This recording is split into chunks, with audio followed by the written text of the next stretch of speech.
bersyukur kepadamu ya Tuhan.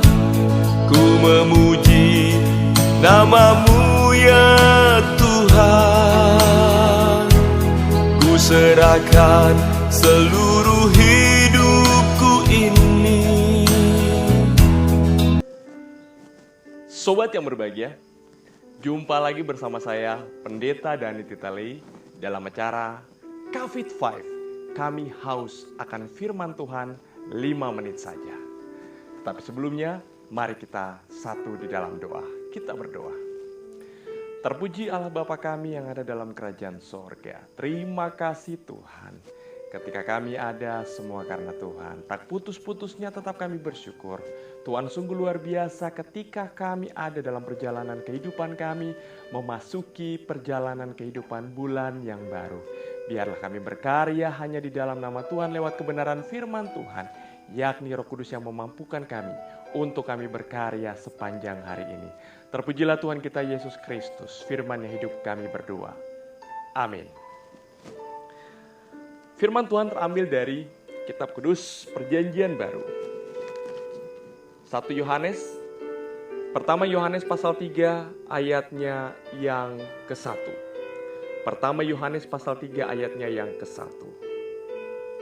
Lihatlah betapa besarnya kasih yang dikaruniakan Bapa kepada kita, sehingga kita disebut anak-anak Allah, dan memang kita adalah anak-anak Allah. Karena itu, dunia tidak mengenal kita, sebab dunia tidak mengenal Dia. Demikian firman Tuhan. Sebuah pertanyaan, siapakah kita? Siapa saya? Siapakah saudara? Pertanyaan ini dapat kita pribadi lepas pribadi merefleksikan siapa kita adanya. Istilah baris syaming yang sering terdengar akhir-akhir ini diketahui sebagai sebuah kritikan ataupun komentar bersifat negatif terhadap fisik ataupun tubuh seseorang. Misalnya kritikan yang seperti ini, ih, kok kamu hitam banget sih? Ih, kok kamu gendut banget? Diet dong. Kok kamu kurus banget? Udah jelek, hitam, hidup lagi. Atau mungkin akhir-akhir ini kita dengar di televisi tentang sebuah rasisme. Bisa disebut baris syaming. Kritikan dan komentar demikian sedikit banyak bisa melukai perasaan orang yang mendengarnya. Andai kata saya lontarkan itu kepada saudara, apa respon saudara? Tak jarang anak-anak Tuhan juga mendapat perlakuan yang tidak menyenangkan seperti body shaming tadi yang saya katakan. Perkataan-perkataan negatif bisa mempengaruhi kita dan merusak gambar diri kita, jati diri kita. Ketika kita larut dalam komentar negatif soal fisik, kita kemudian menghakimi diri sendiri dan menyesali diri kita. Tuhan, kenapa aku dilahirkan seperti ini?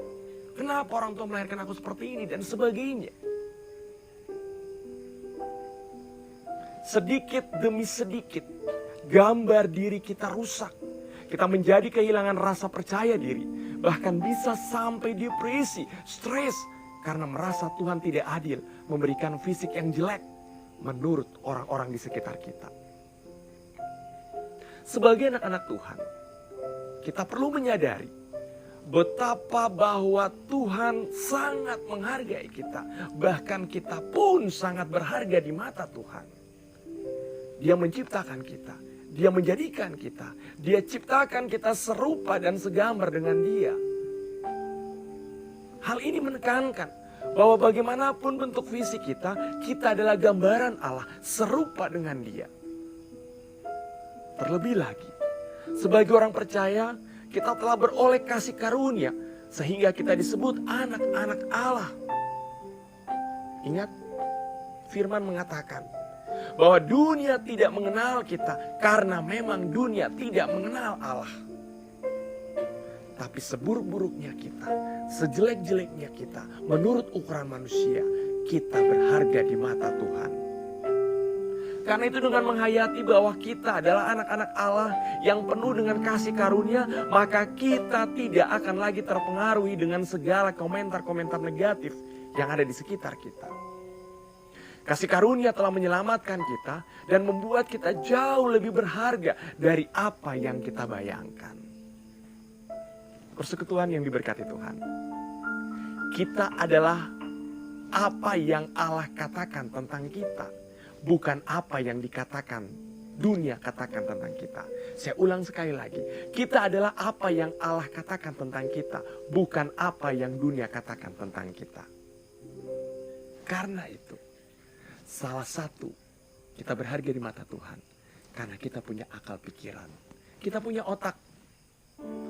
Otak ini sudah banyak kita pakai untuk belajar. Mungkin mulai dari PAUD, TK, SD, SMP, SMA, S1, S2, S3, sampai mungkin prof dan sebagainya. Yang tiada hari terus kita belajar dan belajar. Otak kita juga punya batas kemampuan. Artinya, jika kita isi otak-otak kita yang tidak berguna, otak kita semakin sakit. Kalau kita lebih banyak dengerin omongan orang yang menceritakan keburukan kita, menjelekan kita dan lain sebagainya yang tidak ada gunanya, ngapain kita responnya dengan otak kita? Biarin aja. Suatu ketika, siapa yang benar, siapa yang salah? Atau mungkin dia capek sendiri.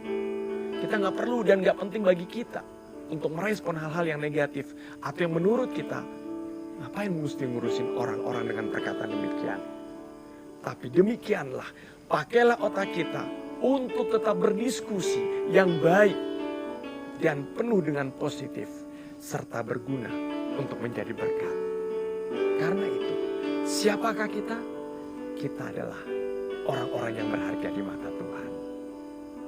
Tuhan memberkati.